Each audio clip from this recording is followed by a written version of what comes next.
She waited at the station, one hand on her suitcase. Again, no one came. How many times can a woman be promised love only to be left standing in the cold Eleanor? Mae Whitfield had nothing left but a letter, a suitcase, and hope that this time, maybe someone would choose her. But when she stepped off the train in Eagle Hollow, there was no groom, no welcome, just silence and stares. Now imagine this. You've been rejected more times than you can count. The world has told you you are too different, too broken, too late. Would you keep hoping? Would you get back on the train, or would you do what Eleanor did, because sometimes the smallest hand reaching for yours can change everything? This is not just a story about love. It's about being brave enough to stay, to heal, to choose and be chosen. If you believe everyone deserves a second chance, stay with us. Like, comment, and subscribe to Wild West Echoes to keep these stories alive. Now, come with us. Let's begin with the day no one came for Eleanor. She had waited at too many stations, with too many letters folded in too many coats, and still, no one ever came. Eleanor Mae Whitfield stood alone on the snowy platform of Eagle Hollow, Colorado, clutching her worn valise as the last wisps of steam from the departing train dissolved into the slate-gray sky. The wind cut sharp, sliding between the folds of her wool coat, but she didn't flinch.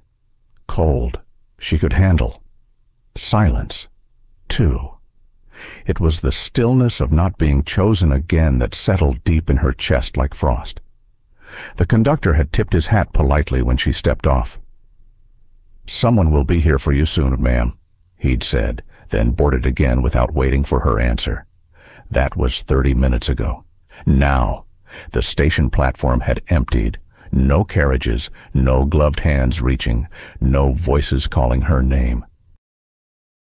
Just the sound of hooves disappearing down the trail and the occasional bark of a dog from somewhere distant in town. Eleanor glanced down at the letter she held, the edges frayed from too many rereads. The handwriting had been careful, if a little too neat. The words had been more kind than she had dared hope for. "I have a quiet home and a child who could use a mother. I've lost more than I care to speak of, but I still believe in new beginnings. If you come, I'll be waiting." Signed, Samuel Tanner. She hadn't believed the first line, not really, but she'd believed the last.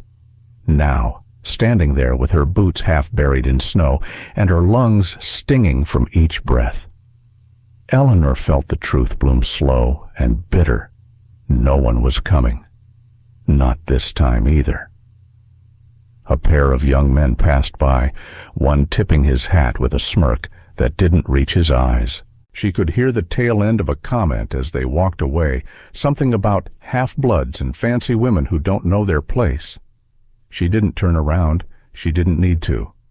She had heard it before, in St. Louis, in Fort Carson, in the camp near the border where she had once tended wounded soldiers. The words never changed, only the faces. She stepped back from the edge of the platform and sat on the edge of a weathered bench, the wood cold through her skirts.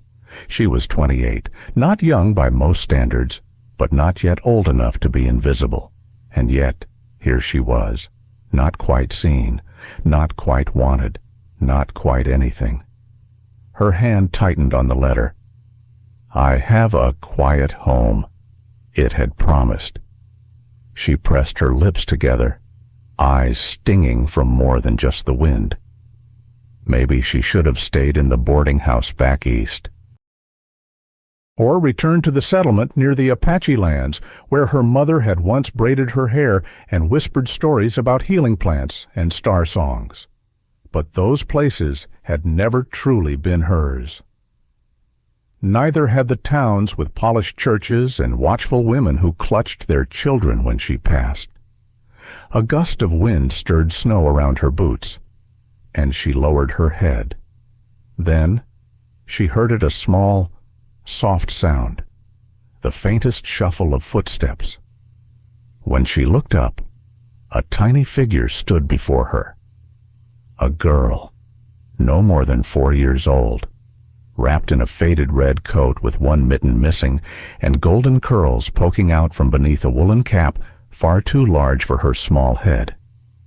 Her cheeks were pink from the cold, her nose runny, but her eyes were wide with wonder. Eleanor blinked, caught off guard. The girl tilted her head. "Are you an angel?" she asked.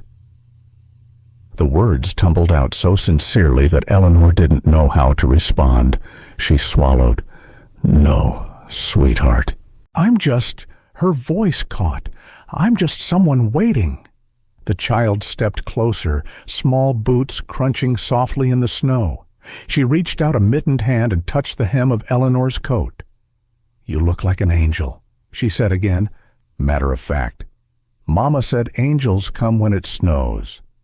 Eleanor gave a tired smile, the kind that cracked more than it warmed. "I think your mama must have meant someone else." The girl frowned, then looked around, as if only just realizing she was alone. Her lips began to tremble. "Hey now," Eleanor said gently, setting aside her bag and kneeling so they were eye level. "Are you lost?" The little girl nodded. "Where's your mama?" "She went to heaven. Papa says so." The wind paused just then, as if the world itself had gone still. Before Eleanor could respond, a deep voice called from behind them. "Addie." The girl turned, lighting up. Papa through the curtain of falling snow. A tall figure appeared, walking fast but careful. His coat was dusted white at the shoulders, his boots heavy with mud and ice. He stopped short a few steps away, eyes darting from his daughter to Eleanor. "Addie," he said again, quieter this time, his tone laced with something close to relief. "You can't run off like that." "She was here," Addie said, pointing to Eleanor. "She didn't let me get scared." The man Colt Jensen, though Eleanor wouldn't know his name for another few minutes, nodded, eyes locking briefly with Eleanor's. His expression was unreadable, a touch of suspicion, a flicker of surprise, and something else, something softer. He took his daughter's hand, but Addie turned and whispered to Eleanor before they left. "Bye, angel lady." Eleanor stood alone once more, snow now clinging to her sleeves, but the space beside her no longer felt quite as empty. And the man Colt had looked back once before disappearing into the drift. He had the eyes of someone who'd buried more than he could name. Colt Jensen didn't say much as he walked Eleanor and Addie down the snow-packed trail that led away from the station. His coat was worn, patched at the elbow, and his boots creaked with each step like old floorboards. He didn't ask her name. He didn't ask what she was doing there alone. He simply held Addie's hand in one of his, the other cradling a canvas sack of supplies, and said, "Storm's comin'. You'll freeze if you stay out here." Eleanor hesitated. Pride warred with practicality, but the sky above Eagle Hollow had darkened, bruised and swollen, and the wind now carried a bite that warned of worse things to come. She nodded, silent, and followed. The walk was quiet. The only sound was Addie's boots crunching between theirs and the distant rustle of wind through leafless trees. By the time they reached Colt's home, the first flakes had started to fall soft, slow, steady. The cabin stood just off the main trail, tucked between pine and rock, its roof stooped under the weight of an early winter. A narrow porch wrapped around the front, and smoke curled faintly from the chimney.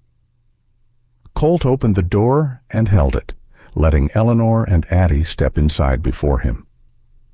The warmth hit her like a memory. It wasn't hot, not by any means just a modest fire in a stone hearth, a scent of ash and cedar lingering in the air, but after the cold of the platform, it was enough to make her knees tremble.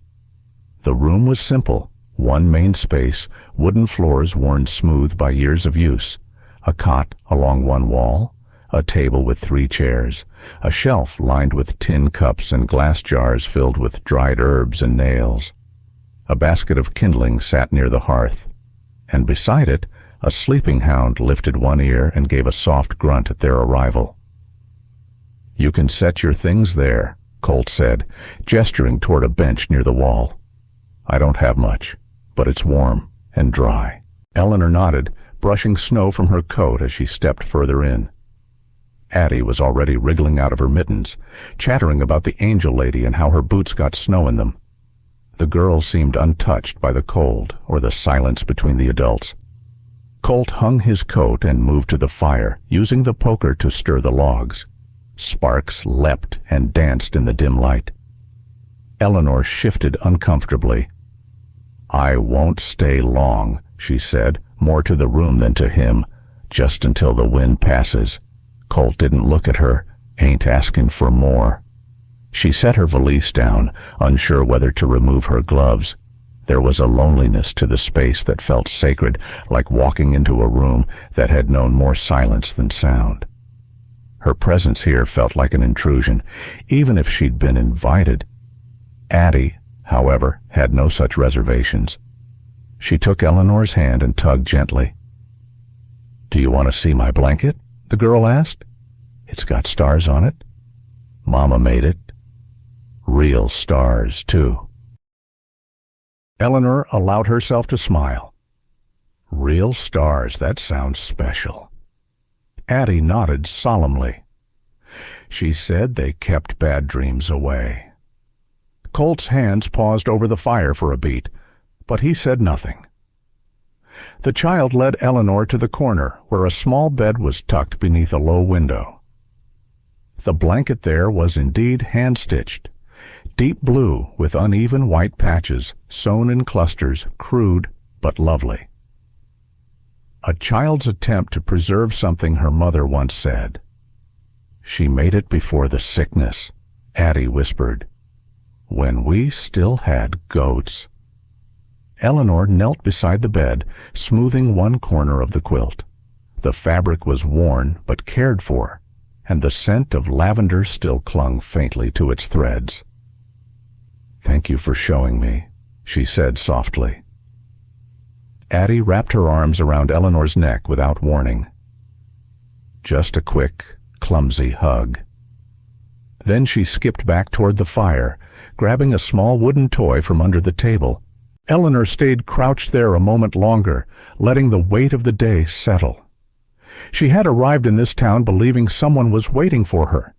Instead, she found silence, and now this quiet cabin with a father and daughter who hadn't planned on her either.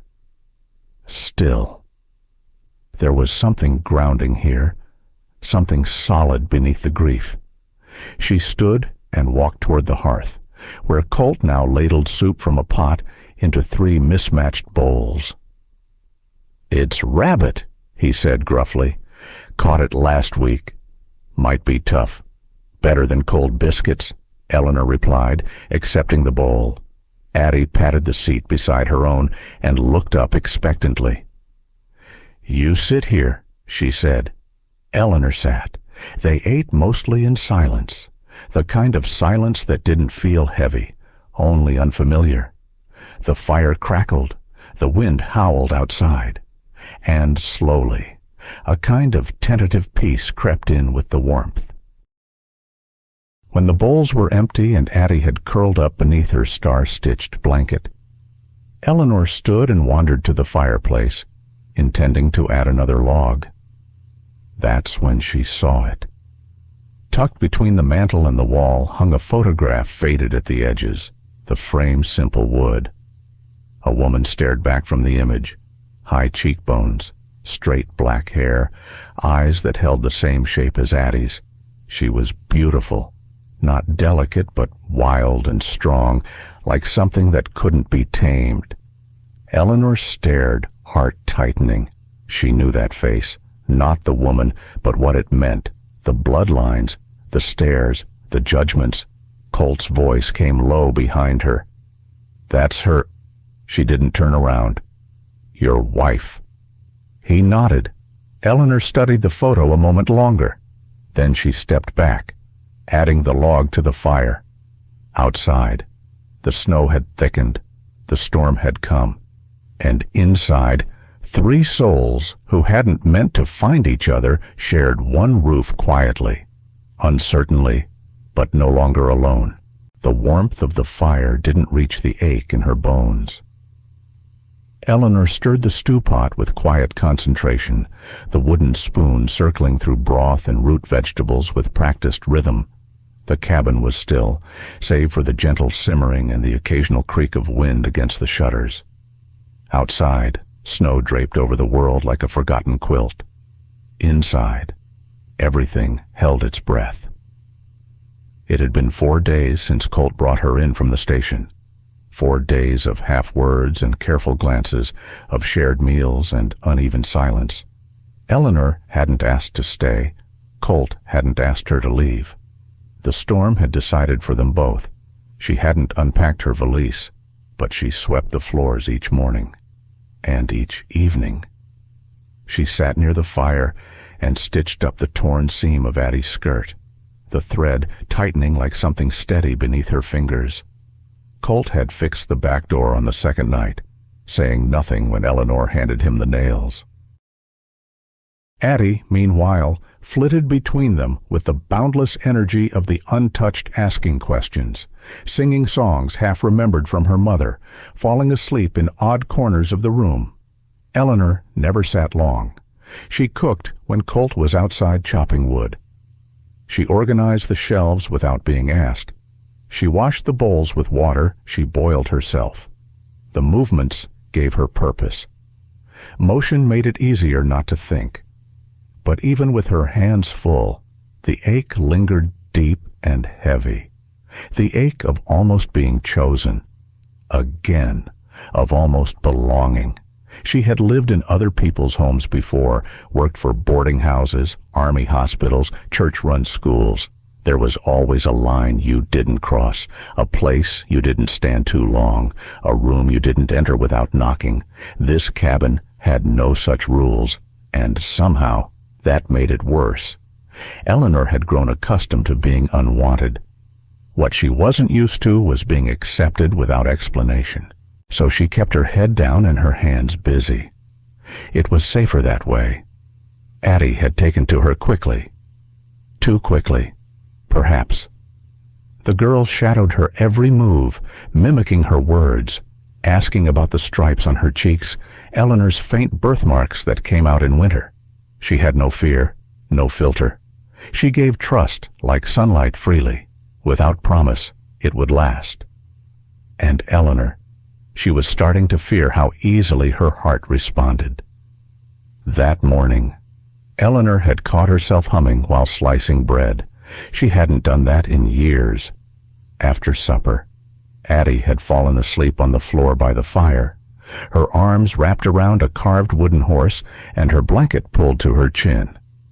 Colt sat in his usual place near the door, oiling a broken hinge, his boots still dusted with snow. Eleanor sat nearby, mending a frayed hem. Her fingers worked slowly, the thread smooth, the needle catching only when her thoughts wandered. She looked at the fire.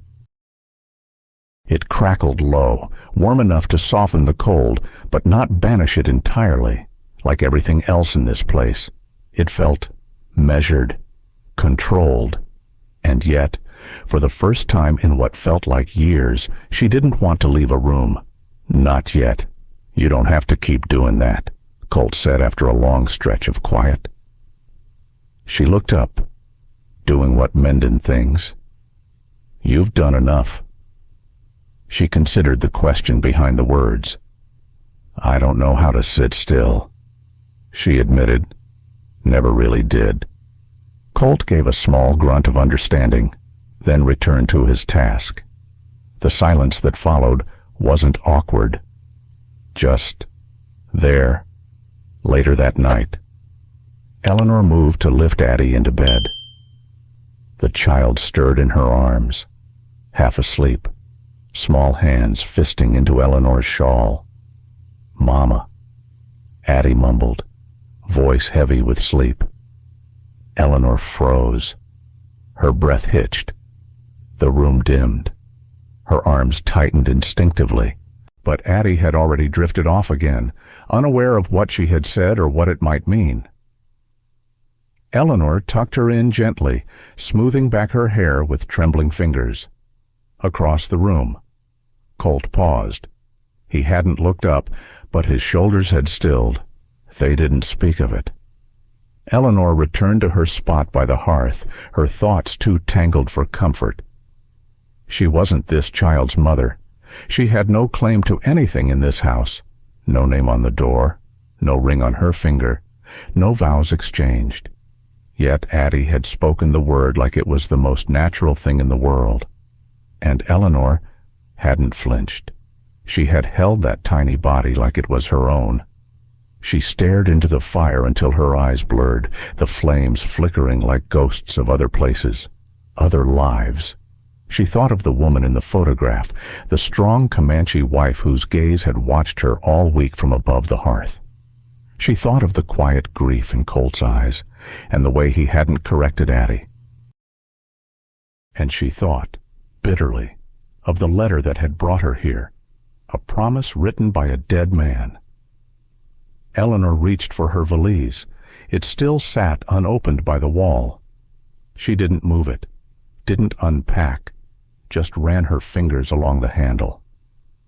Something inside her was shifting, slowly, unevenly, not enough to feel safe, but enough to make her wonder, what if this was a door opening, not closing? She rose to add another log to the fire. Behind her, Colt finally looked up. He didn't speak, but his gaze lingered just long enough to say what words hadn't yet dared. And for the first time, Eleanor wondered if she wasn't trespassing after all. Maybe she was being invited in. She finally opened the envelope again, not to read it, but to destroy it. Eleanor sat alone by the cold hearth, the flames having died sometime in the late afternoon. Colt and Addie had gone into town for supplies, leaving her with the quiet, the kind that didn't hum like comfort, but echoed like an empty room. The snow had stopped falling, though the wind still hissed along the eaves, rattling the old glass in the windows. She reached for the letter. The paper was worn soft from handling. The ink had faded in spots, but the name at the bottom still stood out with cruel clarity. Samuel Tanner. She read it one more time, not because she needed to. She already knew it by heart, but because her hands had nowhere else to go, and her heart needed proof that it hadn't all been imagined. A quiet knock at the door that morning had changed everything. It had been Old Man Crowley, the town's postman and self-proclaimed historian, bringing by a bag of flour Colt had bartered for. Eleanor, left alone for the first time in days, had answered the door, polite, cautious, and quiet. But Crowley had paused, squinting at her. "You new in town?" he asked, narrowing his eyes. She'd nodded. "Who you here for?" She hesitated, then said the name Samuel Tanner. He blinked, then frowned. "Miss, I hate to be the bearer of bad air, but Sam Tanner passed near 6 months back, crushed under his own wagon down by the cliffs near 3 Pines. She'd said nothing, just watched his mouth move without hearing the rest. The flour, the condolences, the muttered apology. When the door closed, she stood there for a long time, letter in hand, snow melting on the wooden floor beside her boots. Now, hours later, she held that same letter over the cold ashes in the hearth. It had all been a lie, or a joke, a cruel mistake sent to the wrong woman, or maybe even sent on purpose to see how far a desperate soul might chase hope. Either way, she'd come all this way for nothing. Again. It was the 4th time. 4 letters. 4 men. 4 different versions of rejection.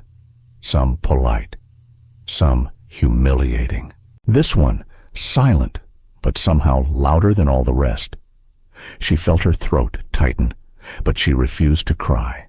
Not here, not now.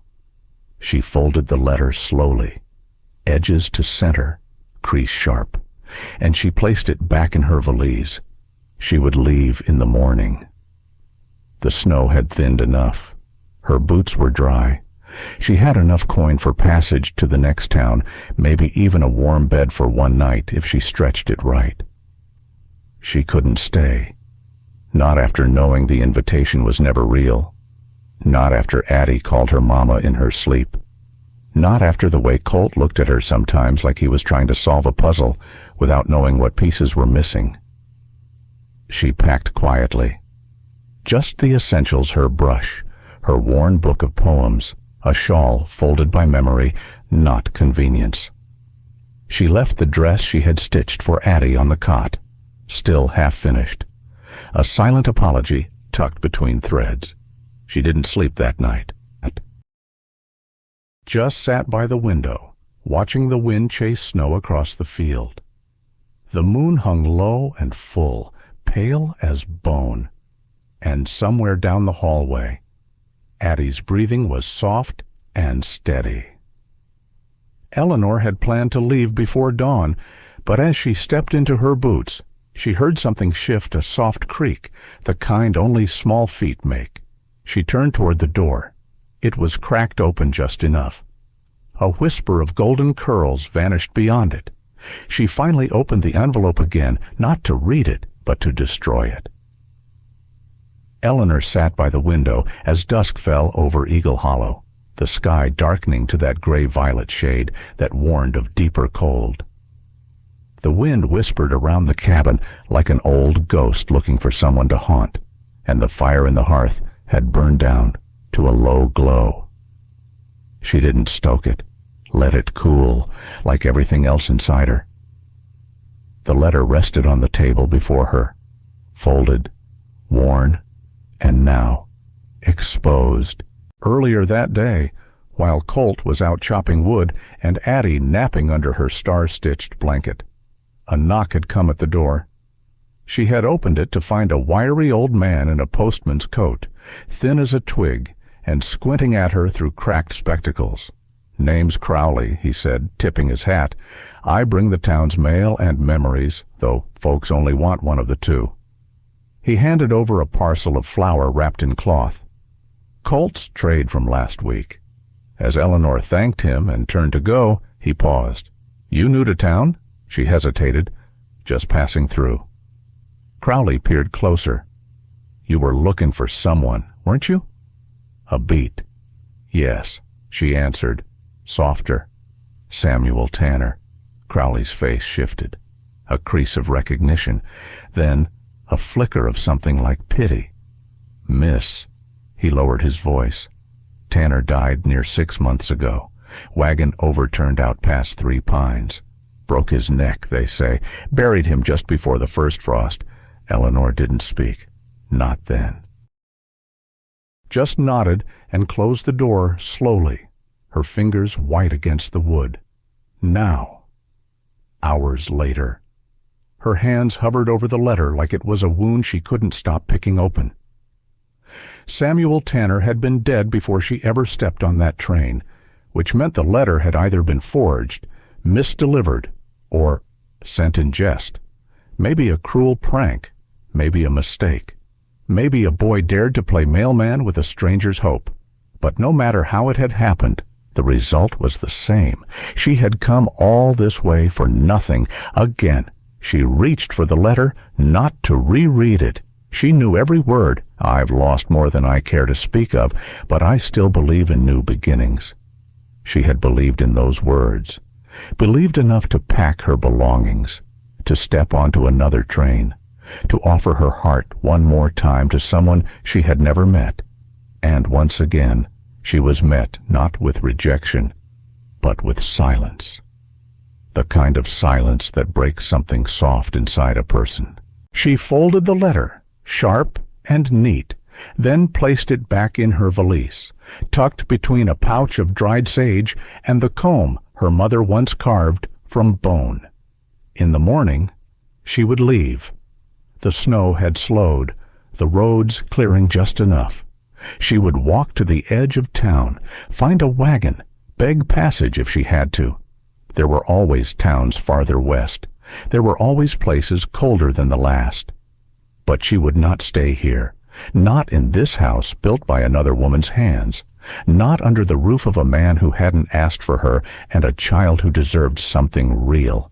A child who had called her mama in her sleep. Eleanor wiped her hands on her skirt and moved through the room, gathering her things without sound. The needle and thread, the hairbrush, a loaf of bread she'd baked that morning, still wrapped in cloth. She left the dress she was mending for Addie folded on the cot. A quiet apology. She moved like a shadow. Careful. Practiced. She'd left places before. She knew how not to be noticed, but she didn't hear the soft creak behind her, didn't see the little figure peeking from behind the half-closed bedroom door, didn't know that Addie had woken early from her nap, searching for Eleanor, only to stop short when she heard the quiet sound of packing, didn't hear the child's breath catch, didn't see her retreat like a ghost into the hallway, slipping on her boots with trembling fingers, scarf half-tied, didn't realize, until it was too late, that she wasn't the only one planning to disappear into the night. By the time Eleanor reached for her shawl, ready to sit by the fire one last time, the front door was slightly ajar. A gust of wind pushed it wider, and outside, on the fresh powder of snow, were small boot prints, headed toward the woods. The scream didn't come from Eleanor. It came from the woods, and it was small, and sharp, and hers. Eleanor was already halfway to the door when the second cry cut through the trees. Her boots hit the porch hard, the snow crunching beneath as she looked wildly around. The print, small, hurried, led into the tree line behind the cabin. Addie! She didn't hesitate. She bolted, shawl whipping in the wind, feet slipping on the crusted snow. The cold sliced into her lungs, but she kept going. Branches clawed at her sleeves. Her breath came in white bursts. The woods seemed wider than they had in daylight, and darker. Then she heard it. A splash, and a sound that made her blood turn to ice. Help. It was faint, but it was Addie.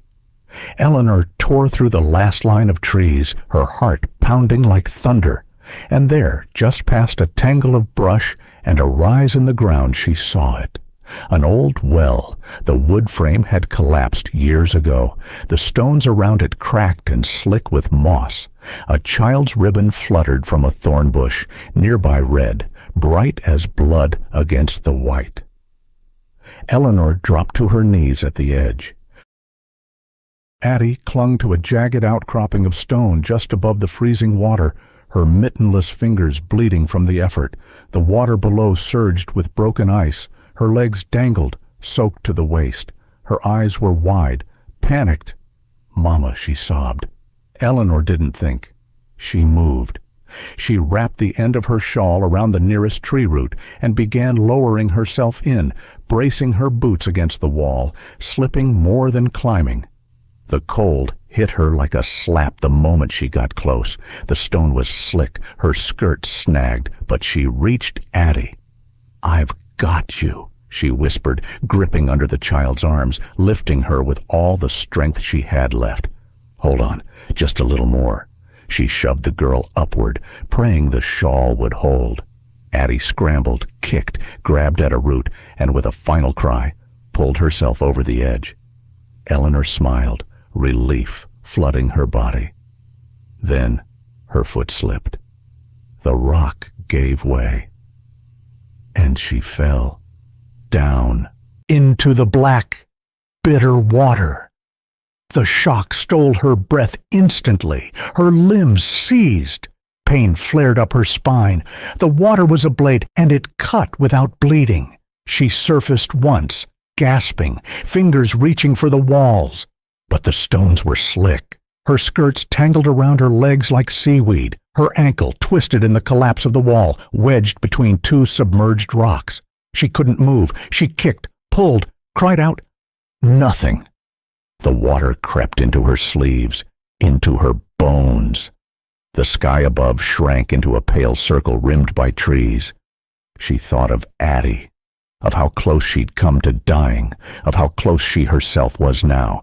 She gritted her teeth and tried again, wrenching her leg. A flare of agony shot up to her hip. Her hands lost feeling. Her vision dimmed. Then voices, a deeper cry. Colt's, Addie, and then Eleanor. There was crashing, branches snapping, footsteps pounding. Then the sound of Addie's voice, shrill and shaking. "She's down there, Papa." "She saved me." Eleanor tried to speak but choked on a mouthful of cold. The light above shifted. Then Colt was there, his face rimmed with snow and terror. Peering over the edge, he didn't speak. He just dove. The splash echoed like a shot. He hit the water fast, teeth gritted, eyes wide, his arms locked around Eleanor in one swift motion. "I've got you," he growled, voice thick. "You're not going anywhere." She couldn't even answer. Her lips were blue, her fingers limp. He pried her leg free with brute force, pulling until she cried out, though the sound was barely more than a breath. Then he hoisted her above him, one arm under her back, the other grasping the stone lip of the well. Addie reached down, screaming, "Please, please don't let her go," with every ounce of strength. Colt lifted Eleanor over the edge first, then dragged himself out after.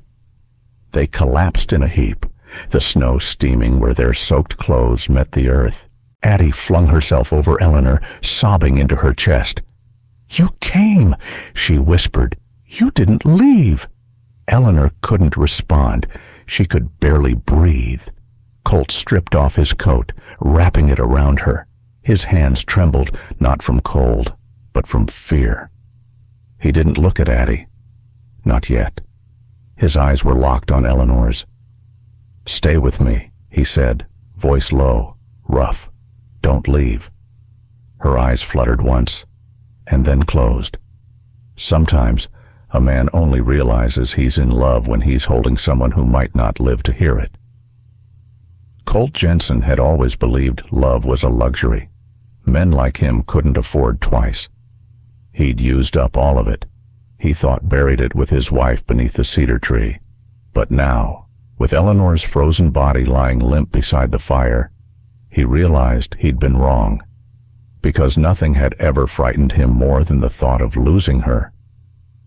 The cabin glowed dimly, fire crackling low as the storm howled around them. The windows had fogged, and frost clung to the corners of the panes like lace. Inside, Colt worked with hands that were too rough for gentleness, but somehow remembered how to offer it. He'd stripped off Eleanor's soaked clothing and wrapped her in every blanket the house held. A hot stone sat beneath her feet. Steam rose from the fabric as her body slowly, painfully fought to warm. Her skin, still ice cold, had taken on the faintest tinge of pink, but she hadn't stirred. Addie sat curled against her side, her little hand locked around Eleanor's. "She's gonna be okay," Papa the girl whispered. Colt couldn't answer. He pressed a warm cloth to Eleanor's cheek, brushing a strand of wet hair back from her temple. Her lips were cracked, her breathing was shallow, but steady. That was something. Small, but something. He knelt beside her, close enough to feel the slight rise and fall of her chest, and stared. This woman who'd been a stranger just weeks ago had thrown herself into a freezing well to save his child.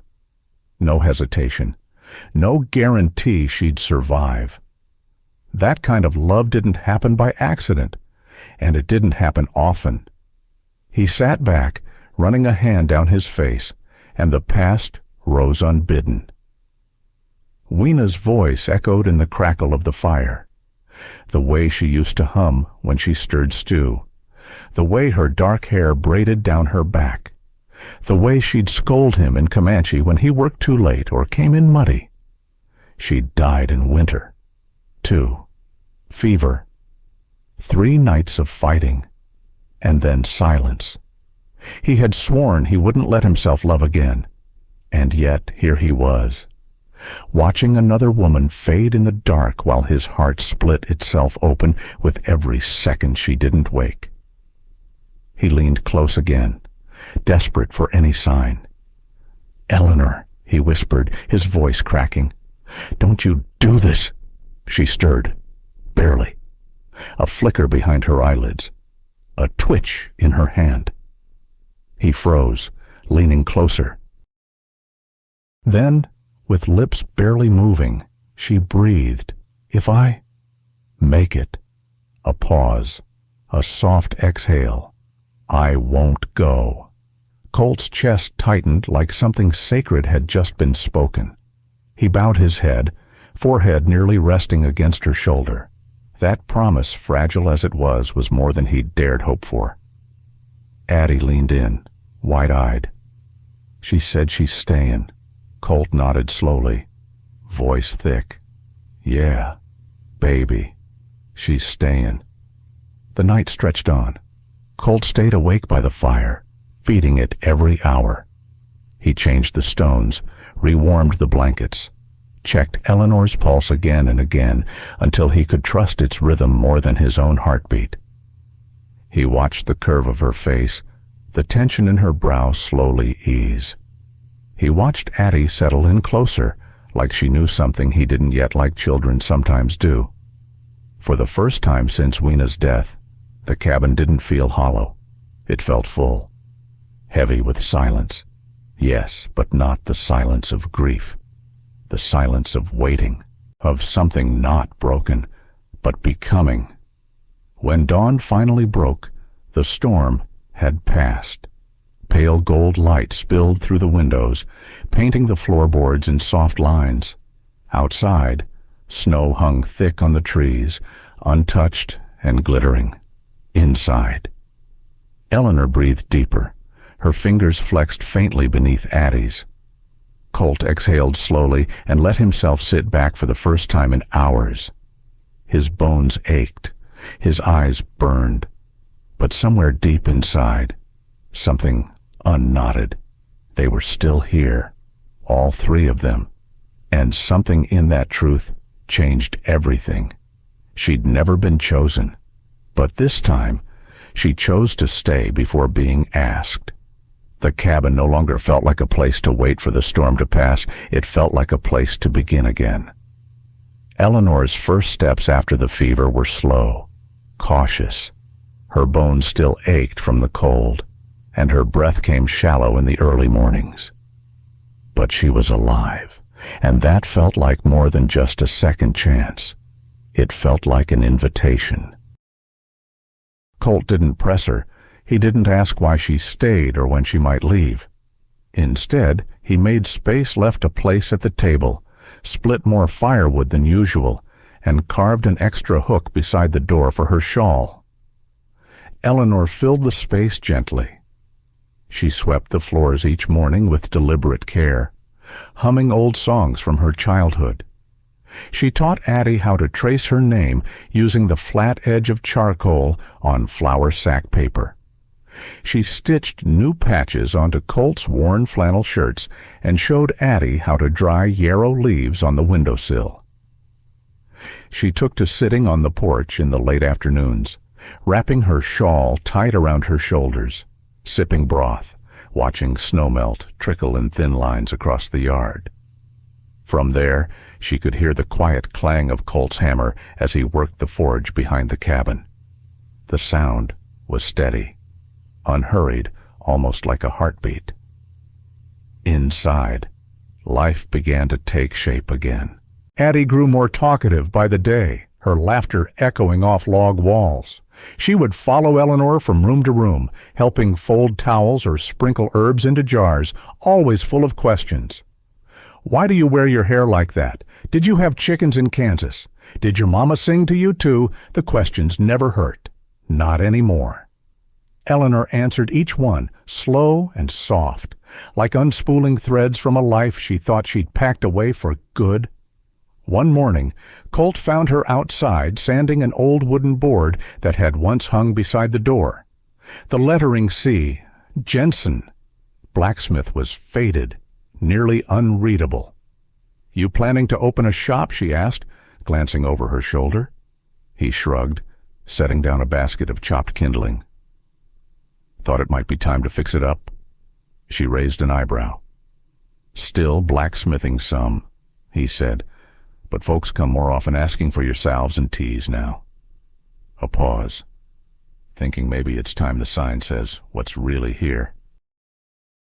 She didn't speak right away, just turned the board over in her hands, feeling the grooves of the old carving. Then, quietly, she said we could paint it together. And so they did. That afternoon, Colt sanded the wood while Eleanor mixed paint from soot and egg yolk and water. They worked side by side on the porch, the sun warm on their shoulders. Addie played in the yard with a pinecone doll, stopping every so often to offer advice on colors. By dusk, the sign was finished. Jensen and Whitfield, Forge and Remedies. Simple. Honest. True. Colt hung it beside the door as the light dimmed. Eleanor stood beside him, hands smudged with gray, her eyes reflecting the glow of a world slowly changing. They didn't say it aloud, but they both knew what it meant. Not a promise. Not yet. But a place. That evening. After dinner. Eleanor helped Addie into bed. The girl's curls were still damp from the bath, and her cheeks glowed pink with sleep. "Will you stay tomorrow?" Addie asked drowsily, curling beneath the quilts. "I'll be here," Eleanor whispered. A pause. Then that same question, small and sacred. "Can you be my mommy?" Eleanor's breath caught in her throat. It wasn't the first time Addie had asked, but this time, something was different. This time, Eleanor didn't feel like a stranger pretending to fit. She felt like someone who belonged not because she'd been asked, but because she had chosen. She leaned close and kissed Addie's forehead. The answer was coming, but she wanted to say it right. Some promises don't need to be spoken aloud, but sometimes a child needs to hear it anyway. The days were slowly stretching longer, sunlight lingering just a breath past supper now. The snows had eased, but winter wasn't finished yet. It hung in the air, in the way the smoke curled low from chimneys, in the hush between trees, in the ache that still lived deep in Eleanor's bones. She moved more steadily now, her strength coming back in quiet, determined steps. Morning brought the same rhythm-crack eggs into a cast-iron pan, feed the fire, sweep the corners of the cabin where pine needles collected like forgotten prayers. Addie followed her like a shadow, asking questions, twirling her curls, offering little dandelion stems as gifts. Eleanor accepted every one, but the ache inside her hadn't quite left. Not the physical one, the one deeper than that. She had felt it before in empty boarding houses, in silent trains, in the space between one rejection and the next. It was the ache of not knowing where you belonged, even when your hands were busy and your name was on someone's list. And now, even in this small, warm cabin, with Addie humming and Colt watching her like he wanted to say something but hadn't found the words, that ache stirred again. Could she really stay? Did she have the right one afternoon? As wind rattled the porch boards and snowflakes danced like ghosts across the yard, Eleanor sat alone in the rocker, her needle paused mid-stitch. The old mail-order letter creased, softened by time, rested in her lap. She hadn't thrown it away. Not yet. The fire snapped softly. She stared at the paper as if it still had answers. The man who signed it, he'd been dead months before she ever boarded that train. Another false hope. Another open wound. And yet, somehow, that lie had brought her here. Was that fate, or just another cruel turn that she was foolish enough to believe in that night? After the dishes had been scrubbed and Addie's hair combed, Eleanor tucked the girl into bed with quiet care. The lamp beside the cot flickered gently, casting soft shadows across the walls. Addie lay beneath quilts, her doll clutched to her chest. She didn't speak at first. Just watched Eleanor with big eyes, like she was measuring something. "Miss Eleanor?" she asked finally. Eleanor brushed a strand of hair from her cheek. "Yes? Baby? Are you going to leave when the snow's all gone?" The words hit like cold water. Eleanor sat down on the edge of the bed, unsure how to answer. "I know I'm not supposed to ask," Addie continued, voice trembling, "but I heard Papa say one day, people don't stay. And I just wanted to know if you would." Eleanor's breath caught. She tried to find something gentle, something true. But what came out was this: "I've left a lot of places, Addie. Some because I had to, some because nobody asked me to stay. But here." She looked down at the child, this small, bright flame in a cold world. "Here feels different." Addie's lip trembled. "I don't need a real mama. I just want someone who stays." The silence that followed was so fragile. Eleanor feared it might shatter under the weight of her next breath. And then, with a hand that trembled ever so slightly, she reached down and took Addie's tiny fingers into hers. "Yes," she whispered. Addie blinked. "Yes, what?" "Yes, baby. I'll stay. I'll be your mama." Addie made a sound, a hiccup of joy, and threw both arms around Eleanor's neck. Her little body pressed in, tight and trembling, like she'd been holding her breath for months. Eleanor held her back. She didn't cry. Not then. She just let the warmth bloom in her chest, quiet and real. Behind them, in the doorway between kitchen and bedroom, Colt stood in silence. He hadn't meant to eavesdrop. He'd been coming to ask Eleanor if she needed more salve for her hands they'd chapped from helping him mend the shed roof earlier. But then he'd heard the words. He didn't move, didn't speak, just stood there, watching the woman who'd mended his shirts, his table, and now, perhaps, his child's heart, too. She hadn't said the words to him, but he felt them all the same. And quietly, without making a sound, he stepped back into the cold. Outside, snowflakes drifted down again, soft and unhurried. The sky stretched wide and dark above, and the pines whispered nothing at all. But inside the cabin, under the glow of one flickering lamp, a promise had finally been made. And this time, it was heard. He had no ring, no priest, just a heart too full to stay quiet. The snow was falling again, soft and steady like someone shaking sugar over the hills.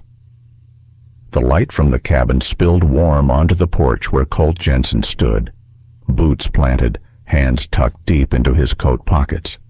He had been pacing the edge of the porch for near an hour. Inside, Eleanor had just tucked Addie in. The child was sleeping deeper now, more peaceful. Since that night, Eleanor whispered, "Yes." And Colt hadn't forgotten a single word. He hadn't said anything at the time, hadn't stepped in. He'd just stood in the shadows and let the moment belong to them. But something in him had shifted. He wasn't a man of many speeches. His hands said more than his tongue ever could. Hands that shaped iron, split wood, built fences. Hands that once held a wife who spoke in another tongue and laughed at things he didn't always understand. But now he needed to speak. When Eleanor stepped out onto the porch, shawl wrapped around her shoulders, the cold caught her breath in the air. "You needed something," she asked. Voice soft. Colt turned. His eyes were darker than the night sky, but gentler than she'd ever seen. "I ain't got much," he started, not like most folks. "I got no silver ring, no preacher's vow, no words dressed up pretty." Eleanor tilted her head, waiting. "I've got this porch," he continued, glancing down. "It creaks in the corner when you step wrong.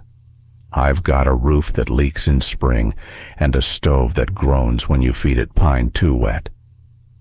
A small smile touched Eleanor's lips. "I've got a daughter who sings to herself when she thinks no one's listening, and a dog too old to bark at rabbits anymore." He took a breath, chest rising against the chill. "And I've got you. I didn't ask for it, didn't plan it. But every day since you came, this place feels less like a cabin and more like home." Eleanor's smile faded, not from sadness, but from something heavier, something that pressed right beneath the ribs. "I've got fire," Colt said, voice low. "I've got her, and if you want it, I've got me."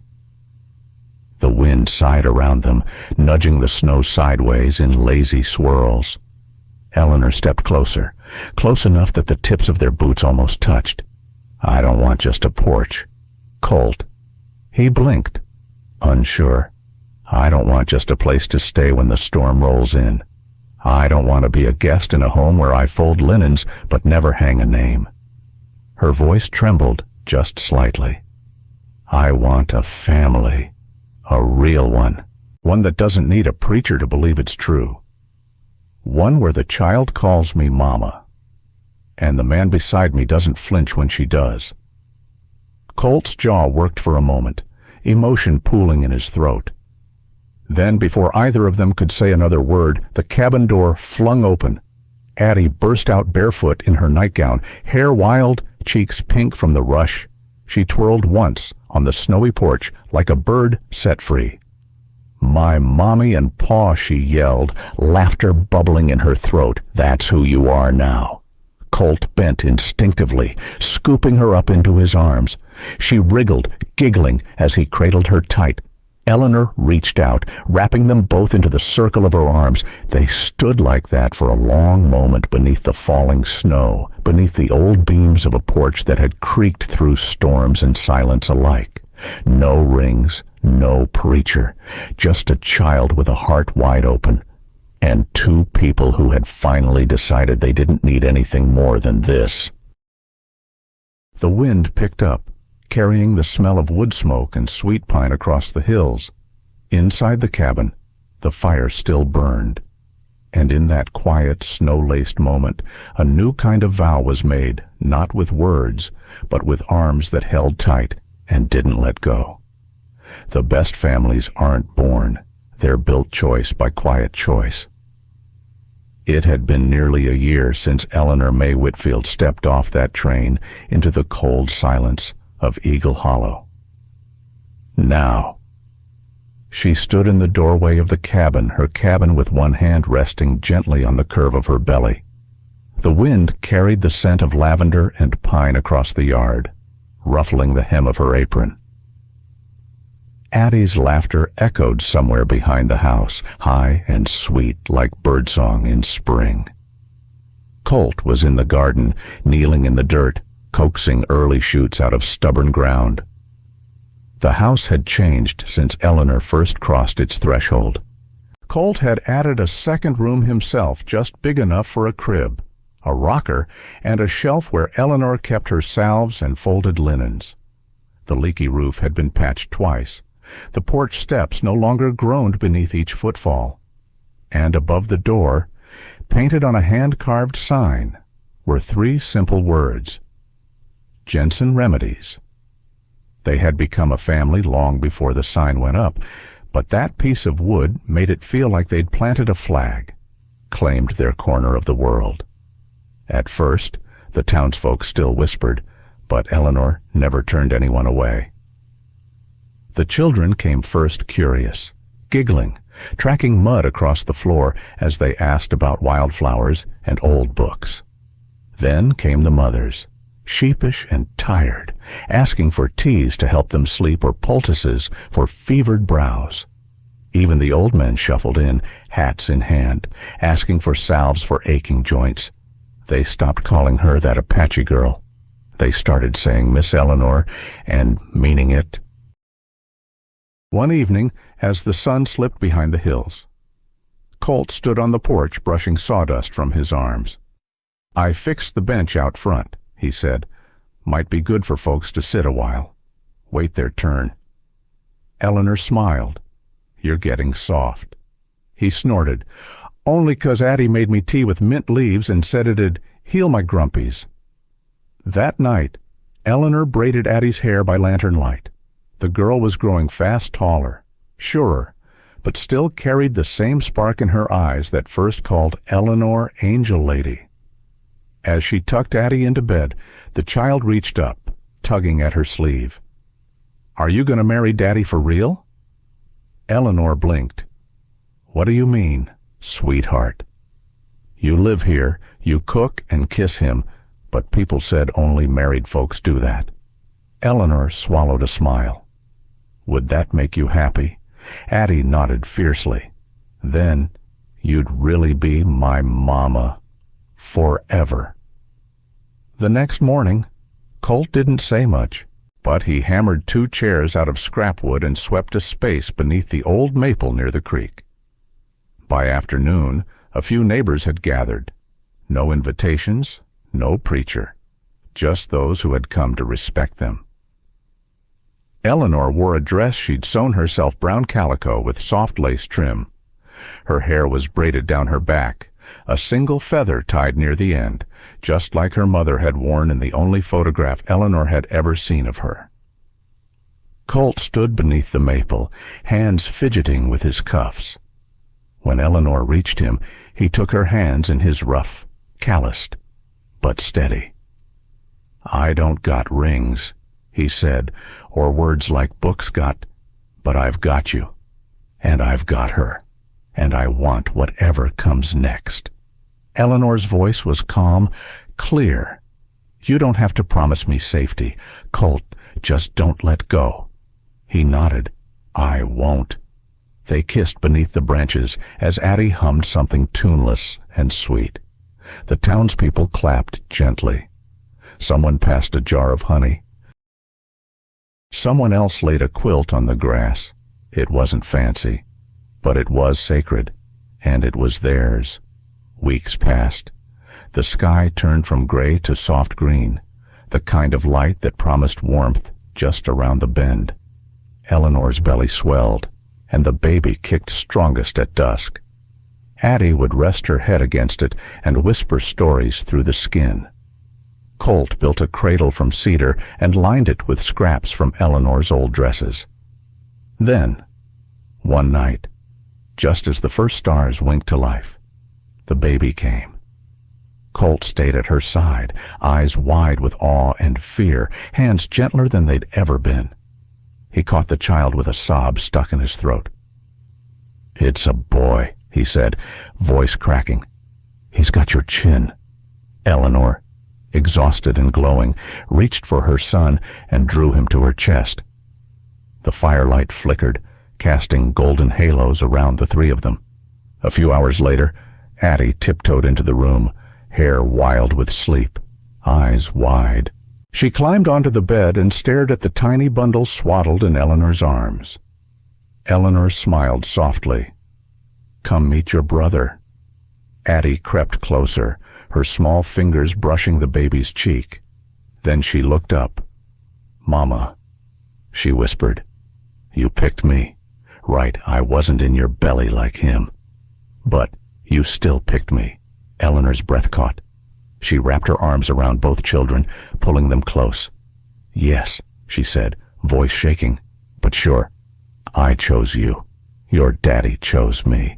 And now we all choose each other." She kissed Addie's forehead, then the baby's. "No one's left behind in this house, not ever." Outside, Colt stood on the porch, rocking gently on his heels. The wind moved through the wildflowers Eleanor had planted months ago, lavender, milkweed, a few stubborn stalks of yarrow. He looked up toward the open window and heard Addie's laughter, soft and bright. He smiled. In that quiet moment, Colt Jensen knew this family wasn't something fate handed him. It wasn't born of blood or paper or law. It was built one choice at a time, one supper shared, one bedtime story whispered, one hand reaching for another when the cold closed in. And in the hush of that early morning, the fire inside the house burned steady. The walls held warmth. The porch held peace.